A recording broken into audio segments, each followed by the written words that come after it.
हाँ जी, good morning. अगर सो रहे हैं तो जग जाइए, और अगर जगे हुए हैं तो चलिए आज के दिन को स्पेशल बनाते हैं। किसके लाइफ में क्या चल रहा है ये बात कोई नहीं जानता। किसके दिल में किस बात का दुख है ये भी हर किसी को नहीं पता होता। लेकिन हम अपनी ज़िंदगी में हर बात ही शब्द से बताई तो नहीं जा सकती ना।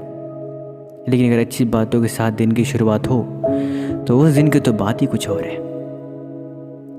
कहते हैं इंसान कभी कभी अपनी चीज़ों को ऐसे दोष देता है, खासकर हम अपनी ज़िंदगी में ज़्यादातर उन चीज़ों को ब्लेम करते हैं जब हम सफल नहीं हो पाते।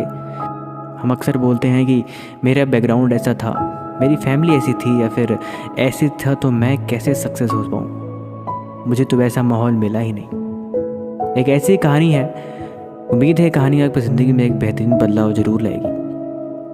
एक इंसान था जो अपनी घर वालों को और अपनी बीवी को, स्पेशली अपने बच्चों को हमेशा पीटता रहता। जब देखो तब शराब पी के आता, फालतू जुए खेलता और नशा बहुत किया करता था। उसकी बीवी उससे बहुत तंग हो गई थी, लेकिन फिर भी वो उसे छोड़ के जा नहीं सकती थी। वो उसे मारता, पीटता, गालियाँ देता, उसके साथ बहुत बुरा व्यवहार करता। यही उसकी रूटीन थी। बीवी उससे बिल्कुल तंग आ चुकी थी। एक दिन ऐसे ही वो शराब पी के आया और उससे गालियाँ देना और पीटना शुरू हो गया।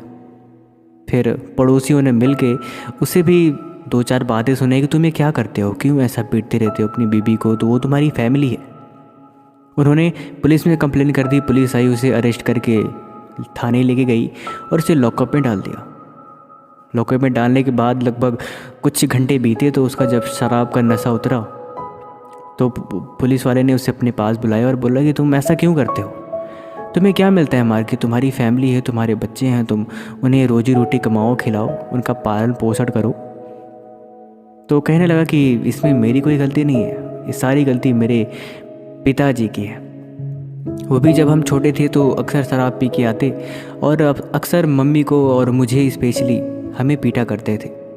मैं उन्हें देखता और तभी से जब मेरी फैमिली वैसी थी तो मैं शुरू से ये चीज़ें देखते आ रहा हूँ, तो इसीलिए मुझे भी आदत पड़ गई और मैं वैसा ही बन गया।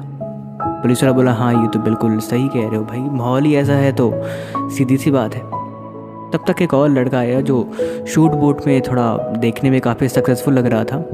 आया और बोला कि प्लीज़ आप इस इंसान को छोड़ दो। तो बोला ठीक है छोड़ देते हैं, लेकिन तुम कौन हो? तो उसने बताया कि ये मेरा भाई है। तो वो पुलिस वाला देख के हैरान रह गया कि ये कैसे पॉसिबल है, एक भाई में दूसरे भाई में इतना डिफरेंस, ये कैसे है? तो उसने पूछा भाई साहब मैं आपसे एक बात पूछना चाहूँगा कि आप सक्सेसफुल लग रहे हैं, देखने में भी जैसा लग रहा है कि आप काफ़ी गुड मैनर हैं, आप ज़िंदगी में इतना अचीवमेंट कैसे हासिल किए? तो उसने बोला कि ये मेरे पिताजी की देन है। पुलिस वाला हैरान रह गया, बोला क्या मजाक कर रहे हो आप, ये भाई साहब कह रहे हैं कि आपके पिताजी ऐसे थे तो आप फिर इतने अच्छे कैसे बन गए? तो उसने बताया हाँ ये सही है, पिताजी मेरे अक्सर मेरी माँ को, मुझे और मेरे भाई को अक्सर पीटा करते थे शराब पी के। बहुत सारे उनके बिहेवियर जो सही नहीं था, लेकिन उन्हें देख के फिर मैंने डिसीज़न लिया कि चाहे कुछ भी हो जाए मुझे भी कभी इनकी तरह नहीं बनना। मैं इनसे अलग बन के दिखाऊंगा, अपने परिवार को एक नया मोड़ दूंगा और ऐसे रास्ते में कभी नहीं जाऊंगा। मैंने तभी से बात ठान ली थी और मैं बन के दिखा दी। पुलिस वाला समझ ही गया था ये बात। बाकी आपने इस कहानी से क्या समझा? ज़िंदगी में कभी कभी हर चीज़ का एक दो एस्पेक्टिव होता है देखने का, कि हम हर सिक्के के दो पहलू होते हैं, एक अच्छाई भी एक बुराई भी। आप किसको चूज़ करते हैं ये आपके ऊपर डिपेंड करता है। सिचुएशन एक है, माहौल एक है, हो सकता है शायद एक ही माहौल में दो तरह के लोग या फिर दो इंसान पल रहे हों, लेकिन अगर आप अच्छाई के साथ चलेंगे तो आप अच्छे बनेंगे, आप बुराई वाले पहलू को देखोगे तो आप बुराई बनोगे। वो सारी चीज़ें आपके नज़रिया और आपकी सोच पर डिपेंड करता है कि आप किस परिस्थिति में किस हिस्से को ज़्यादा प्राथमिकता देते हो, और इसी से आपकी लाइफ और आपकी ज़िंदगी वैसी बन जाती है। बाकी आपको ये कहानी कैसी लगी हमें कमेंट बॉक्स में ज़रूर लिखें, और ऐसी कहानी के लिए चैनल को सब्सक्राइब कर लें।